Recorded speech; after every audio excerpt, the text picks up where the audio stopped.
right, I'd like to call to order our regular council meeting, please. Should be a resolution to adopt the agenda. Make the resolution to adopt the agenda. I gotta read this there? Yeah, please. So moved by myself, second by Councillor Atkinson to resolve that the agenda be adopted as amended and presented. Okay. Question? All those in favor? It's carried. Confirmation of the minutes. Moved by myself, second by Councillor Atkinson, resolve that the minutes of the public hearing in the Committee of the Whole of November 5th, 2018 be hereby approved. All statutory declarations have been complied with. Question? All those in favor? It's carried. Alrighty, citizens period. We see lots of citizens. It's good to see. I guess if you have some business you'd like to discuss with us, please step forward and let us know.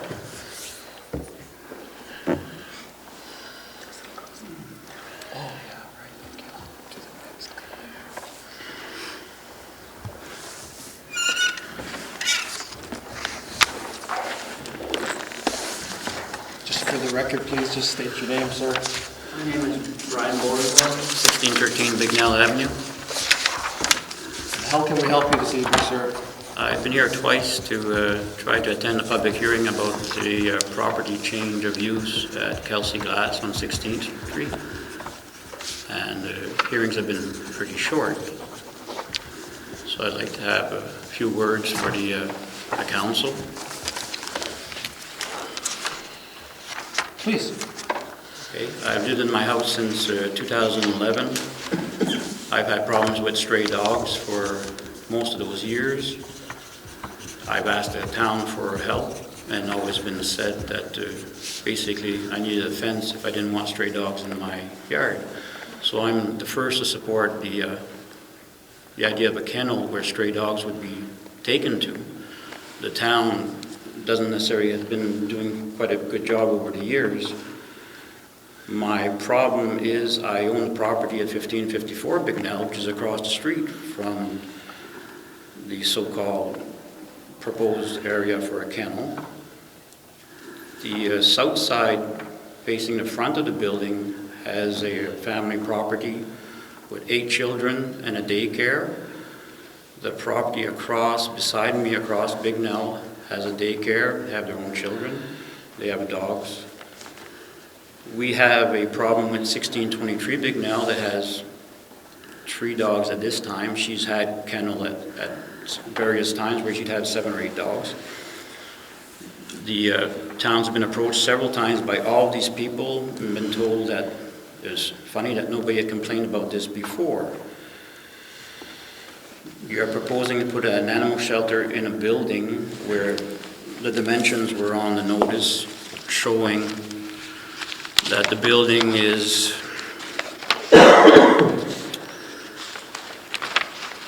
a 2,500 square feet, a site width of 50 feet, a front yard of 20 feet, a side yard of 10 feet, and a rear yard of 20 feet. It's also saying that this facility will have a outside area for the animals to be held in, which I'm not sure where that would be because the piece of land is not that big. My issue is the town has not been very good at looking after stray dogs, the problems of dogs barking at night, the dogs being in other people's property. How can the town assure me that this building property is going to be monitored and things are going to be done on our complaints? Okay. So I'm also involved in the animal shelter, like a couple of other committees that I sit on, Brian. So pertaining to a couple of issues that you brought up as they relate to stray dogs and problem dogs with 7 or 8 barking dogs and that kind of thing, it's sort of a separate issue from the shelter in one respect. I would agree with you. There's no question there's room for improvement in the way the town has dealt with stray dogs. My belief is that the animal shelter will help that problem. I don't know how many shelters you've been in, but we've got a very responsible group of ladies behind you, and we've visited a number of shelters, and the intention will be that you'll almost never know that we're there. Because when the dogs are inside of a shelter kennel, they're pretty quiet animals. They'll get excited when they're feeding time, right? But the intention would never be just to let them run loose or out on their own.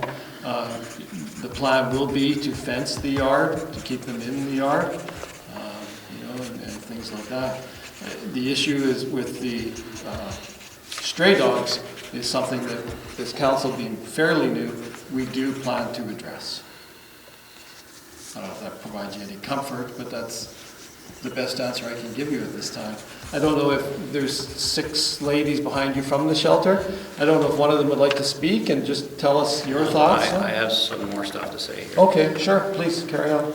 To carry on this point, I've just fought 4 years with Good Times to try to stop the noise 24 hours, 7, and I finally got a result of not having noise at night, so I'm not looking forward to any other noise. I've been in conversation with Bonnie over at the Precious Pets, and she's more than willing to sell her kennel to the town, though nobody's approached her. She's also made the point that from the committee, from what she's seen, several of the members from out of town have never spent a lot of time at her kennel, so she's mentioned it, and I question the quality and qualifications of the people involved on this committee. My basic concern is the noise of dogs and the smell and the fact that you're so close to residential properties and daycares. I don't have confidence in the town that this issue will be addressed because we'll be told. I've talked to all these people and they've all said the same thing. It's a waste of time. The town doesn't listen to us for all the times we complain. And I want assurance from the town. Like I say, I'm not against a dog shelter. I don't want it in my backyard. I've had enough dogs in my backyard for the last 17 years. So I need assurance from the town that if you're going to go ahead and allow this shelter, that the situation is going to be monitored and issues will be addressed as they come up from the local neighbors. I completely agree with you, Brian, and I think the election spoke loudly to the new council. Generally speaking, it was a wholesale change. As one resident put it to me, can you hear us now? And yes, I can hear you now. And the thing is, I agree with a lot of what you said, and I know it's my personal goal to make sure that these things are addressed. As you know, we run a business on both sides of you at that end of town, and we've had concerns with the way things have been handled with some things. And they're not always dealt with appropriately. But I think you're going to start to see some real change in the Town of the Paw operations very quickly. This is a very good council. But that being said, you're trying to bring something in that's direct violation of a bylaw that says you can't have more than 2 dogs in one property, and you're willing to break that bylaw to allow the shelter into a residential area. Yeah, I'm not diminishing anyone's property. I'm not making that. You're diminishing our value of our property by bringing this kennel in. Yeah, in all due respect, the residential area is a residential area for some residents, but it's also a mixed-use industrial area. True. You know, with Twin Motors there, with the welding shop to the back, with your bus depot to the one side, with our hotel over here. It isn't what you would consider a premium residential area by any stretch. And with the bylaw, that's part of the process, is why we're bringing here for the rezoning application. This is the process, so it's not like the town or anyone is just, we're at this point in time, the animal shelter is seeking permission as opposed to forgiveness. And I know a lot of people in the community seek forgiveness instead of permission. So the animal shelter is doing everything by the book, through the process, to try to alleviate the neighbors' concerns. They are trying very hard. In relation to the comments about Bonnie's property, the animal shelter, this is the most current rendition of this committee. It's been around for as long as I can remember in various forms, whether it was Paulette and Bruce or the other ladies. This committee made it their goal to be able to put together a shelter as quickly as we could, in a situation where we wouldn't have a mortgage.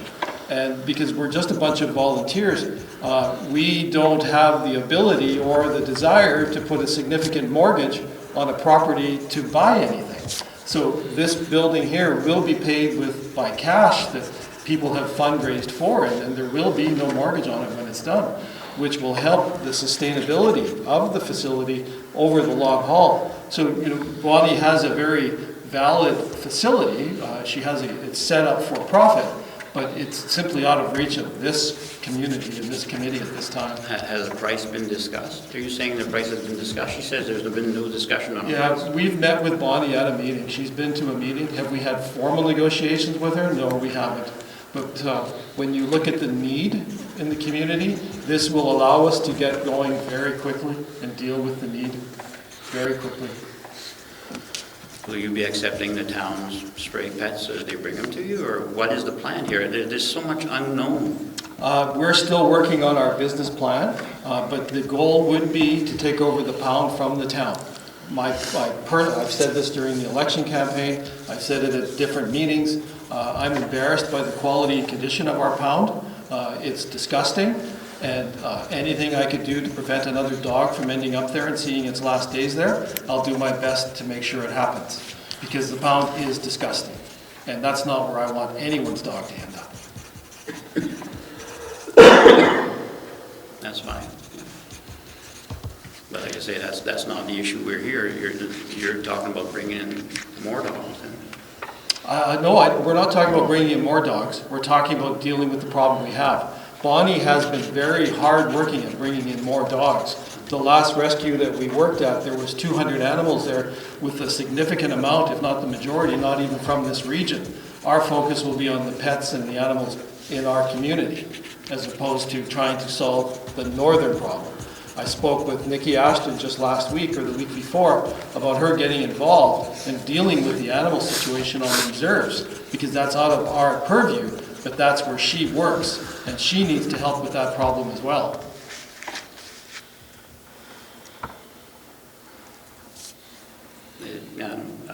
My opposition is clear. I don't afford to, because of the problem I've had for the last 17 years with stray dogs.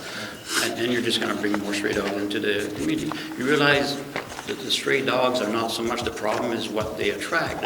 The dog next door has had 2 litters with a stray dog from Bagshaw area, so it's not the stray dogs that are traveling, it's what they're bringing in. I believe, though, what we're doing and what that committee is doing is actually resolving the problem that what you're just talking about. I think your other issue that I can understand is that it's obviously close to the city of your home.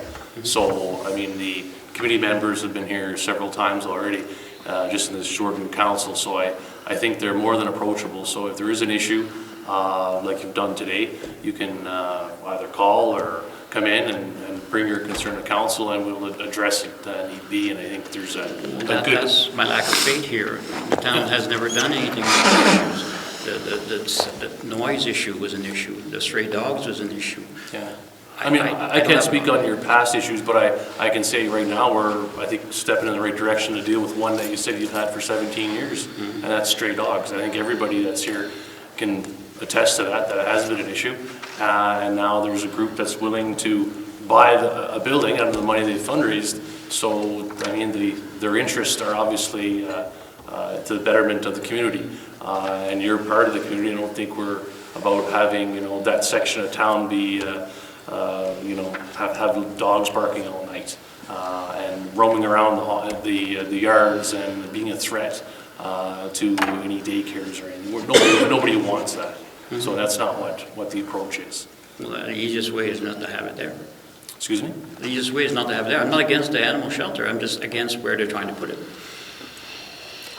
Yeah, I mean, I guess circumstance being where the availability of the building and where we are, I mean, in a perfect scenario, someone could drop us a couple of $1 million and we pick a scenario out where no one's around, and we'd have a full-time dog catcher, and the list goes on, but that's not where we are. That's sad that your only argument is the price. It shouldn't be that. It should be in a place where it doesn't affect people. And your argument is that the price was good? Oh, No, that's not my argument. I think we could argue probably for quite a while. I think this is a step in the right direction for the problem that you've already said that has been around for quite some time. And the other issues that you're bringing up have been addressed, and we don't even know if you're thinking they're going to be issues. So it hasn't even opened yet. it'd be interesting. Thank you. Any other questions of Mr. Brian? Anybody?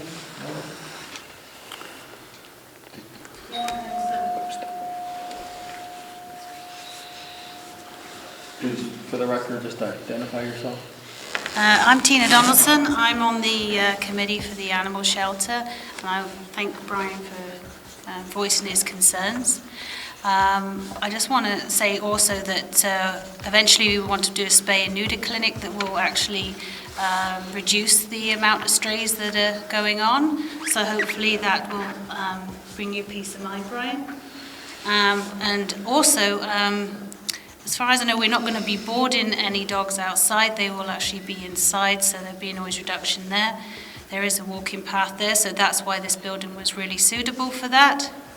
Now, I've worked with Bonnie too on several of these rescues too, and she's been very helpful, and she's she's actually very for the rescue, and she's actually looking forward to probably helping and working with us too.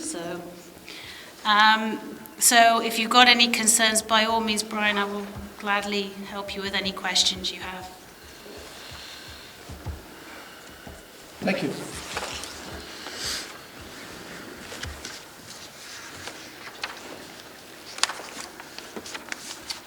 Okay, we have a couple of young ladies here tonight who'd like to speak with us. Please step forward.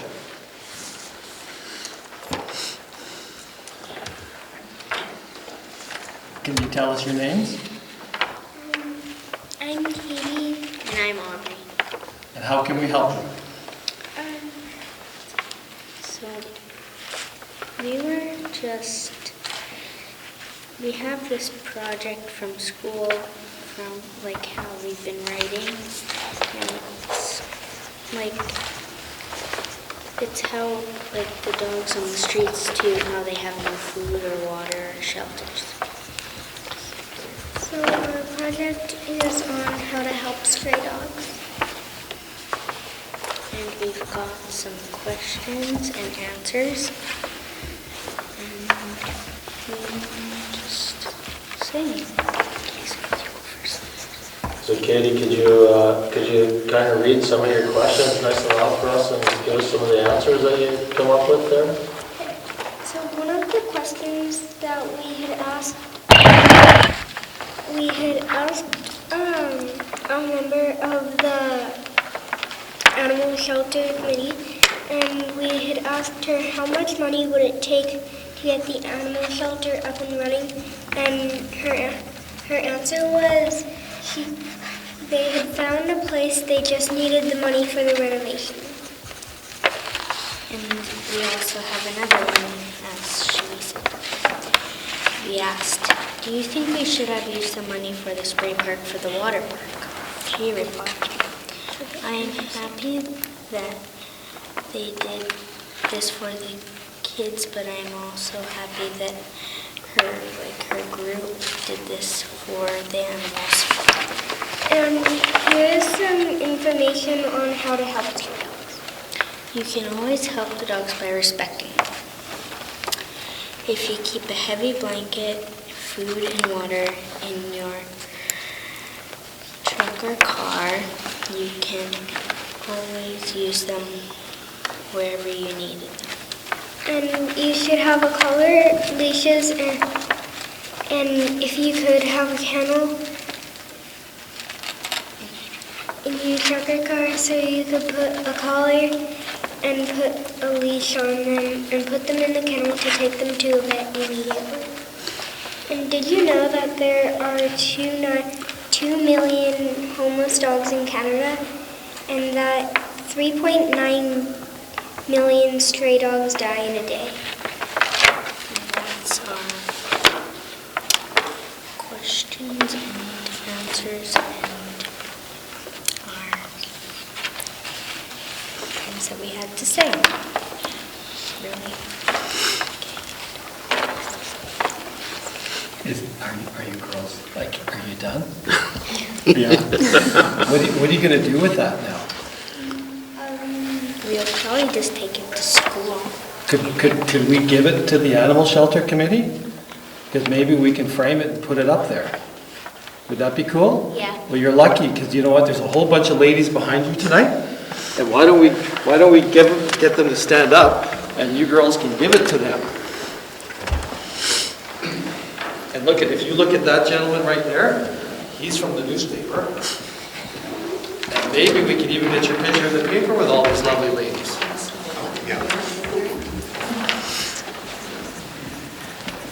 It's all the same with you. I'd like to get a picture for the radio station. Sure. You're all okay if this goes online?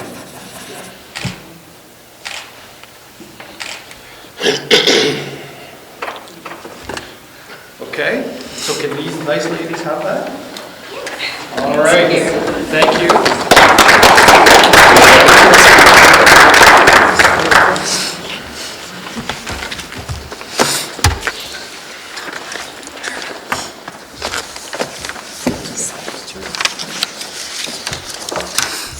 Are there any other citizens that would like to speak to us right now, or we'll carry on with our meeting? Okay, the CAO report, please. I get to speak after that? That doesn't sound too good. You better have good stuff to say. Well, not near as exciting. So the following is an update as it relates to various departmental reports. The museum hosted a grade 6 and 7 class from Scott Bateman Middle School as it relates to the enemy aliens. That was one of the traveling exhibits that we've had. Museum summer student funding application was sent to Young Canada Works and Heritage Organizations. Airport employees are working with Comair to ensure that all cargo training for the airport staff is up to date. Airport renewed the application with Canadian Wildlife Service for migratory birds permit. Airport fuel sales have decreased from the last month. They sold 22 for $24.98 in Jet A and Avgas in November. A NOTAM was issued for Aerodome Beacon. We're currently organizing the maintenance. I understand that we've had someone come in from Flin Flon to come and look at our aerodome. Town drug and alcohol policy review. Recommendations are coming forward for changes to be presented, and that'll be later in our committee of the whole. We had 2 of our employees pass their level 1 arena course with the marks of 91 and 93%. Congratulations are going out to Alfred and Adam. This is a very difficult course, and they've actually been shadowing, and they're going to be taking their next level shortly. Municipal Superintendent and Rec Director attended Marijuana in the Workplace seminar at UCN. Prairie HVAC is going to review the town system as it relates to the humidity issue at the pool. We had 15 kids registered for after-school swim lessons. Attendance at Manitoba Law Review course. Fire calls were as follows. This is rubble burning on PTH 282. Respond to propane odor. Respond to a child's hand caught in a chair. Kids pulled fire alarm at 794 Cathedral, and fire department responded to our dump fire that we had.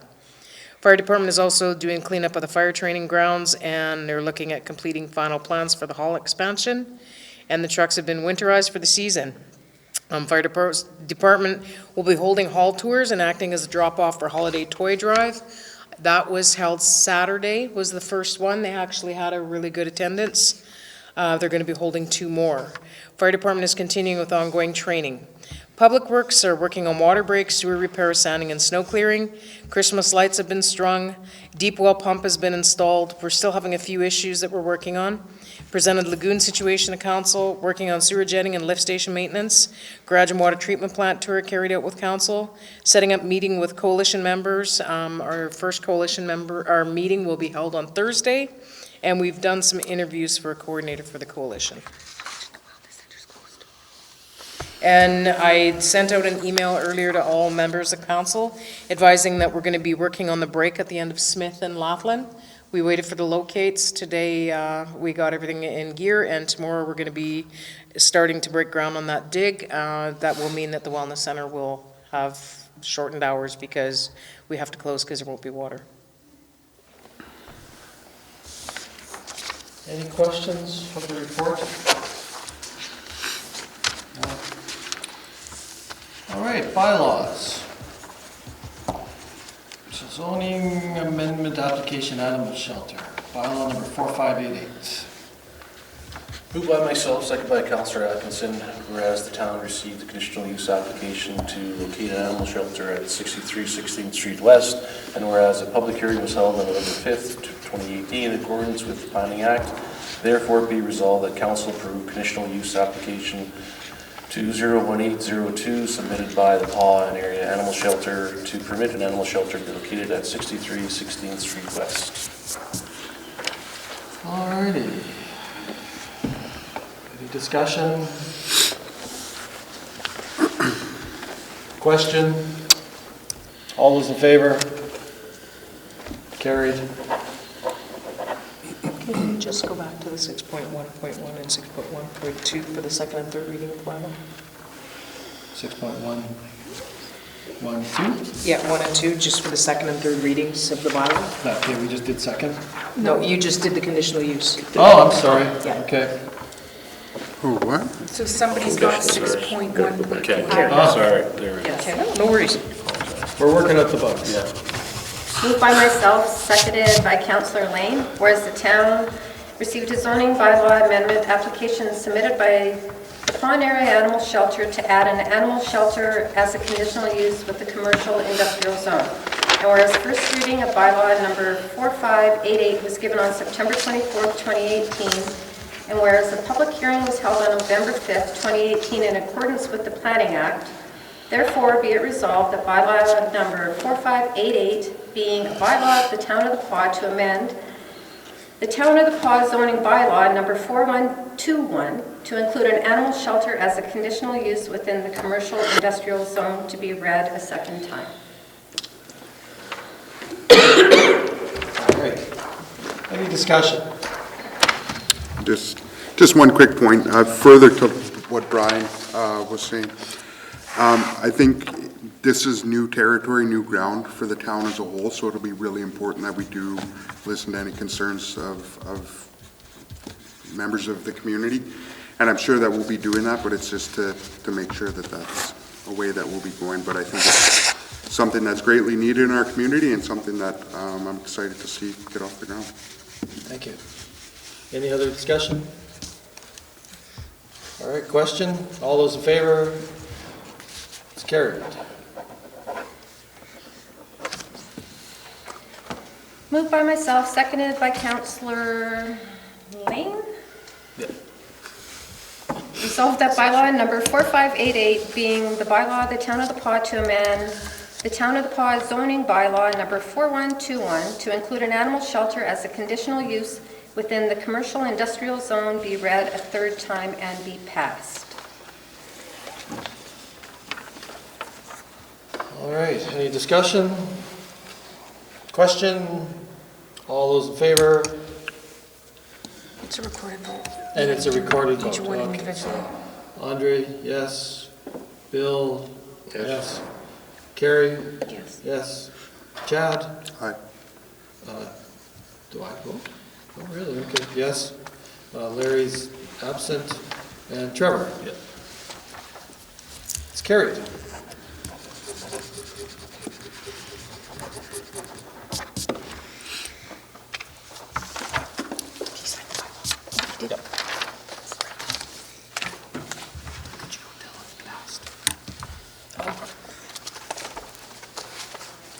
They'll get a letter and everything. All right, committees, Public Works and Maintenance, no action required, so that means there's nothing on the agenda? That's what that means. So I'm gonna go all the way down to, we did the conditional use. The variation application for 337 Bignell, item 732.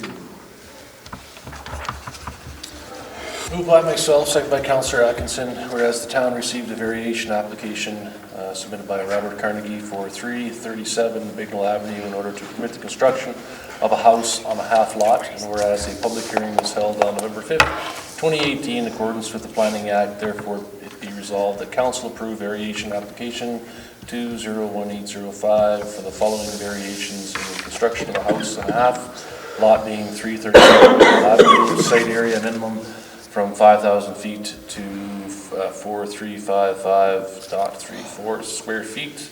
Side width from 50 feet to 33, front yard minimum 25 to 13.95 feet, side yard minimum 5 feet to 4.5 feet. Any discussion? Question? All those in favor? It's carried. All righty, December meetings, resolution, 741.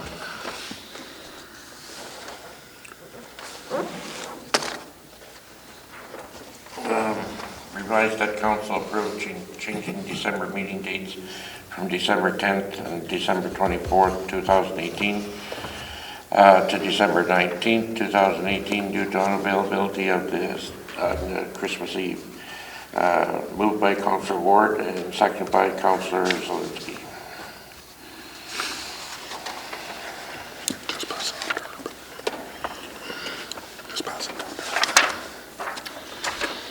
Okay, this still doesn't preclude us from calling committee meetings if need be.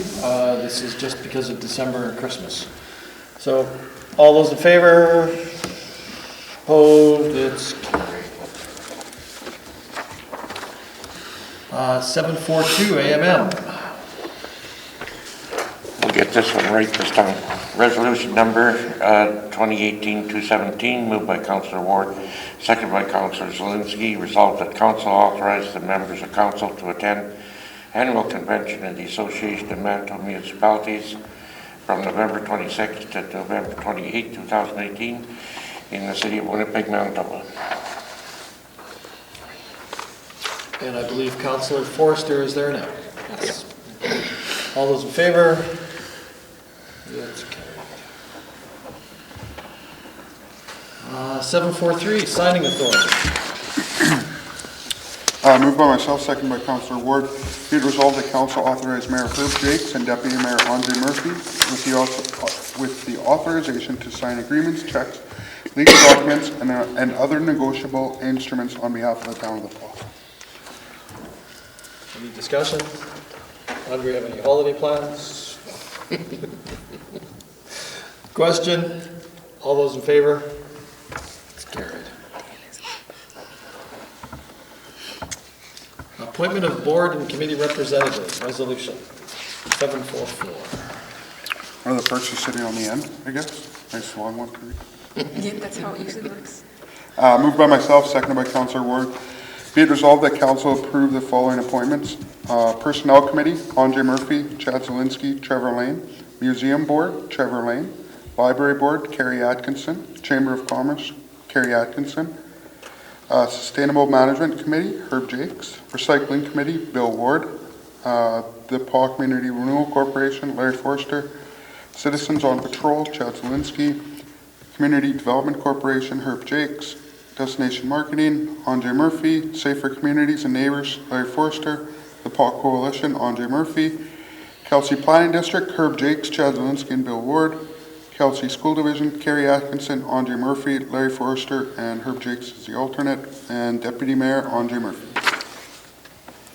And we need one more for the recycling. Yeah, if we can add one more for recycling and also for smart cities. Which we discussed tonight. Recycling? We've got a recycling. They require two. Oh, two for recycling, okay. So Bill Ward and Trevor? Okay. And smart cities, I'd like to sit on Smart Cities. Chad, you'd like that one?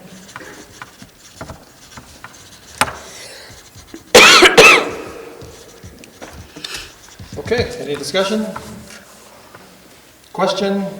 All those in favor? It's carried. I'll send you guys emails. Who sits on what? Okey-dokey. I guess we're into, so we've got number 8, unfinished business. I don't see anything. Number 9, general business. Number 10, new business. Lakefront lots, 100-foot setback, letter to the province. We need a resolution. I'll make, oh, doesn't matter. I don't. Does somebody have a? if somebody wants to read it, I've got it. Click on it, it's there. Okay. I just have to print it. All right, I'll read Right this. here. Yep. Okay.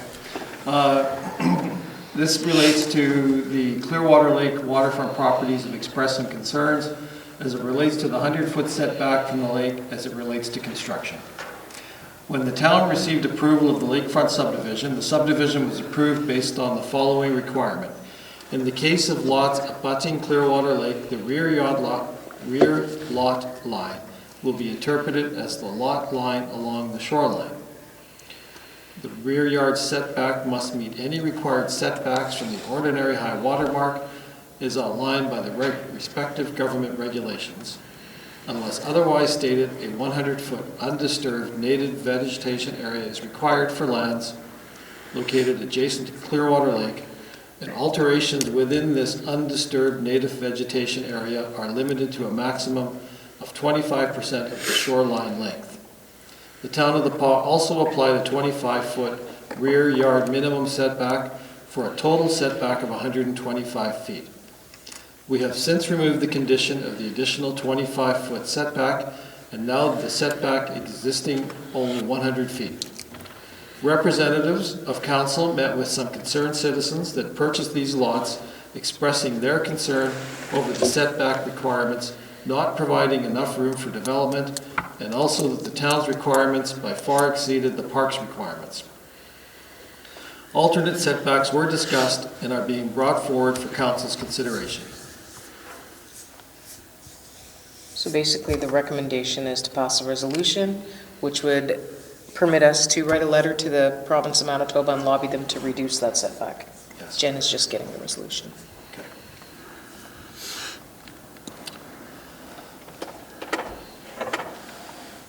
So from the get-go, the town was aware that there was always an extra 25% more than the allotted from parks? Yeah, initially what happened is we included 25-foot on top of that in our zoning bylaw. We realized that that was just going to make it more difficult to build, so we took our requirement off. And we still met the requirements of the subdivision by having the 100-foot setback.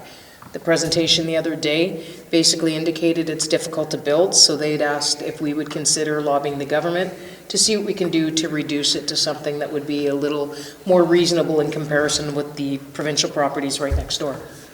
Is that Cole's notes? Pretty close, Yeah. yes. Yeah. We had a very good meeting with the representatives from the Clearwater Lake subdivision. I think everybody left with a good feeling from it all. And we discussed this with them. So the resolution is lengthy, but therefore be it resolved that council authorize a letter to be written to the province requesting an alteration to the setback requirement for construction from the high water mark from 100 feet to 75 feet. So it gives it a little more room to build their homes and do their thing. That's to you. And you get to read it. And I get to read it. You need a seconder. Chad will second it. No, Chad's got a call. I'll be upstairs. Trevor to sending it.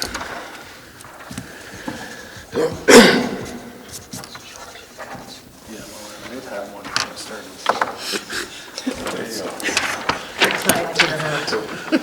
Resolution number 2018-2020, moved by Councillor Ward, seconded by Councillor Lane. Whereas purchasers of the Clearwater Lake waterfront properties have expressed concerns as it relates to the 100-foot setback from the lake as it relates to construction. And whereas where the town received approval from the lakefront subdivision, the subdivision was approved based on the following requirements. In the case of the lots abating Clearwater Lake, the rear yard lot line will be interpreted as the lot line along the lake shore, or shoreline. The rear yard setback must meet any requirement setbacks from the ordinary high water mark as outlined by the respective government regulations. Unless otherwise stated, a 100-foot undisturbed natural vegetation area is required for lands located adjacent to Clearwater Lake. And alterations within this undisturbed native vegetation area are limited to a maximum of 25% of the shoreline length. Therefore, it is resolved that council authorize a letter to be written to the province requesting an alteration of the setback requirement for construction from the high water mark from 100 feet to 75 feet.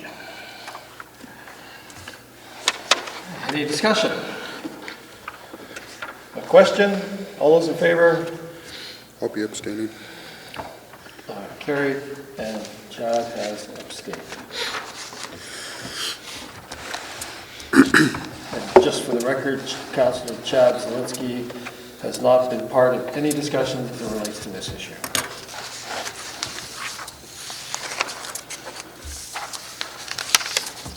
Okay, citizens period. I still see some citizens. Does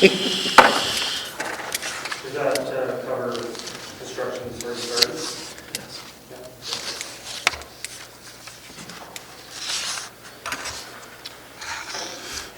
That's it. Committee of the whole. Do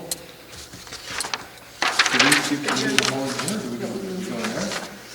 We can do whatever we want. Who's adjourning? Motion to adjourn. Okay.